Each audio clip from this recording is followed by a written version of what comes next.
I'm an atheist, but this lecture has convinced me otherwise that Assalamu alaikum is one of the best greetings.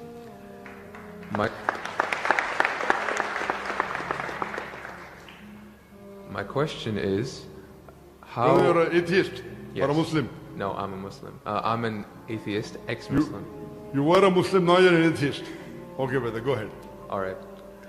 My question is of two parts. First one, what is the stance of Islam on evolution? And two, what is the stance of Islam on apostates?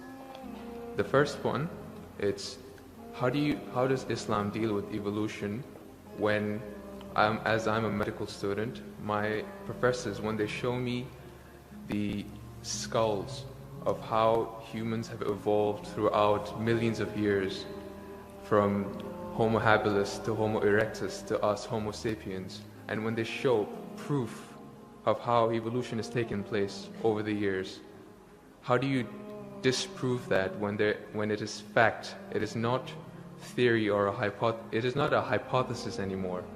It is fact. How do you disprove that, if you could answer it? Brother Jahangir has asked a question that what is the Islamic view on theory of evolution? And brother, if I reply to you, then will you come back to the fold of Islam? If it's a convincing enough answer. If I give a convincing reply, will you come back to the fold of Islam? Inshallah. Inshallah. Good. The Jahangir has asked a question. He said you are the Muslim and now he's an atheist. And he asked, what is the view of the theory of evolution? For complete, you can refer to my talk on Quran and modern science, which covers in the question and answer session theory of evolution.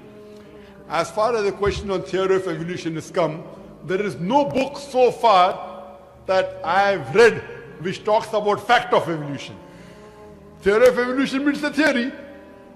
And when we talk about theory of evolution, we start thinking of Charles Darwin.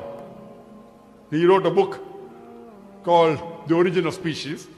And in that book, he says that he went on a ship by the name of HMS Beagle, and he went on an island by the name of Calotropis, and there he saw birds pecking in niches. Now, depending upon the niches, the holes they pecked, the beak became short and long. Based on this observation, he propounded his theory of evolution.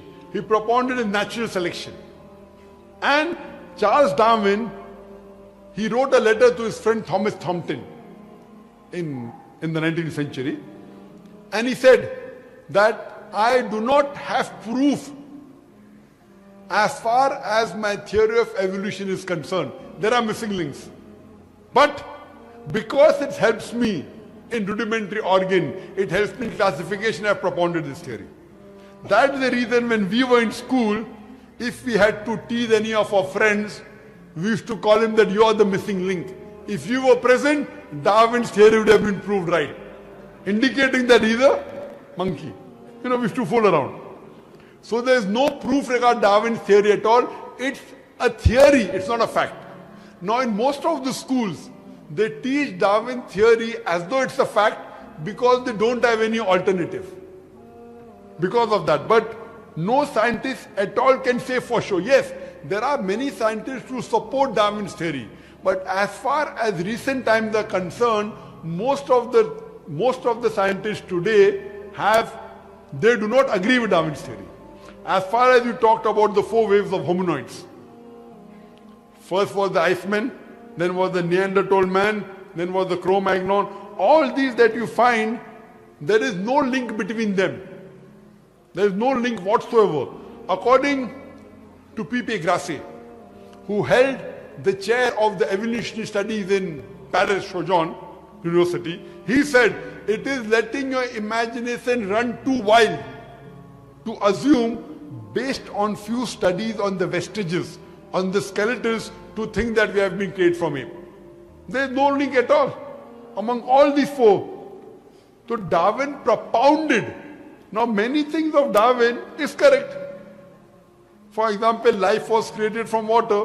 That Quran also says in Surah Anbiya chapter number 21 verse number 30. The Quran says, وَجَعَلْنَا مِنَ الْمَاءِ كُلَّ شَيْءٍ أَفَلَا يُؤْمِنُونَ. We have created everything from water. Every living thing from water. Will you not then believe? So this is correct. So many things of Darwin is correct, but as a whole, everything is not true. That we have been evolved for apes is not at all. If there was evolution today, we should be having some people who are in between monkeys and human beings. We don't find that in any museum. Brother Jangir, if it's true that species have been evolving, today we should find some species at least which are in between the human beings and the men. I would request the audio technician to increase the volume a bit. The audio technician, wherever he is, can you increase the gain, please? Jazakallah. Jazakallah shukran. That will have less strain on my vocal cords. So all these today, even according to molecular biology, according to the specialist of molecular biology, they say it is absurd to think that our DNA of the human beings have been evolved from ape. It's not possible at all. There are many books written against Darwin's theory. Now just because today, because there is no substantial fact, that's the reason in school yet you teach about Darwin's theory. But if you read the latest researches, most of the scholars today do not believe in Darwin's theory as a whole to be correct. No scientist today yet believes. Very few, there may be few. But the majority, they disagree that we have been created from apes. And that's what the Quran says, that we believe in the theory of creation, not in the theory of evolution. The theory of creation, not the theory of evolution. Or rather, I should say the fact of creation. Hope that answers the question, brother.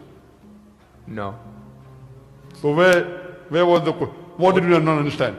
What you say, it is true. It was true. 150 years ago it was true. It's not Darwin's theory anymore. 150 years of research has said that it's not once, he was just the one who started the ideology of evolution. It has gone over loads, 150 years worth of research with the latest scientific advancements, that it's not what you're saying. When my professor shows me proof, it's not just from apes, which is completely certain. When you see proof how the common cold evolves pathogen, like when it changes its own morphology just to keep up to date with today's vaccines, it's evolving its defense mechanisms against today's latest vaccine. Brother, that's let me tell you one thing. Right there. Let me tell you one thing. It's not Darwin's theory anymore. Let me tell you one thing, brother.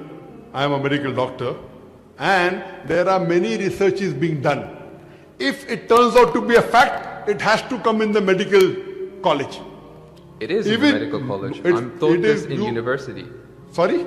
I'm taught evolution in university. It's not in school anymore. I'm talking about medical. University, you learn about theories and researches. Even in medical, you learn about theories and researches. Once it becomes a fact, it comes into textbooks of medicine. I don't know of any textbook of medicine in any college in the world which says that we have been evolved. It is all these are theories, and I know the research is being done. Even Darwin's theory never came in the medical textbook.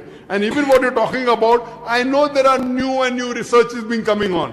But none of them yet has proved it to be a fact of evolution. The statement by itself, theory of evolution, means it's a theory. So by English language itself, you don't have to be a researcher. When you say theory, it's a theory. When the theory becomes a fact, it changes, that thing changes into a fact. So by the basic you saying theory of evolution, it means it's an hypothesis. No. It is not yet a thought. It's not yet a fact. There's a difference between hypothesis and theory. A theory is something in science that has the highest honor. When something gains the word theory, it's fact. The theory, in theoretical terms, it's the theory of gravity, but we don't say it, we just say it fact. Same way we say the fact of gravity. Sorry, what did you say? Theory of what? Gravity. If you say it in theoretical terms, but it's no theory of gravity. It's a law of gravity. I'm sorry. Law. I'm sorry. It's the law of evolution. I'm sorry. Your knowledge of science is very weak. It is Boyle's law. It is not Boyle's theory. It is Archimedes' principles. It's not Archimedes' theory. Whatever's theory, when it becomes a fact, it changes into law. I'm sorry, your knowledge is so weak, and I wouldn't like to continue. Your knowledge is so weak. My question, I'm not here to teach 2 + 2 = 4 in the audience. In the question and answer session, you ask a question, I give the answer. If you like it, you keep it. If you don't like it, you throw it. Okay, just The thing answer is that me if your this, knowledge sir. is so weak, you're saying theory is the highest thing in science. I'm sorry, you're absurd. I'm a medical doctor. Theory is the highest thing in science. If I'm someone very can sorry, brother. If someone I'm can Jahangir, disprove, brother, I'm very sorry. Theory is never the highest thing in science. If you think just because you're going to university or coming to fool the people here, I'm not. I'm totally sorry. Theory, if it becomes a fact, and if the theory becomes a law, it may reach a high standard. But theory by itself, it's a theory, it's a hypothesis. Once it gets converted, it becomes a law, it becomes a fact. Newton's law, it becomes a fact, it becomes a law. I'm sorry to say that by itself, calling it a theory means it is not yet an established fact. The heart pumps blood. Is it a theory or is it a fact? it's a fact. No, Because there's the proof. theory of heart pumping blood. Theory of heart pumping blood now. Now if I'm going to teach you English language here, I feel you are wasting the time of the people. Surely, if you can't understand simple English, that what is the difference between a theory, that theory is the highest thing in science, then I'm sorry, you'll have to go back and learn science. What about the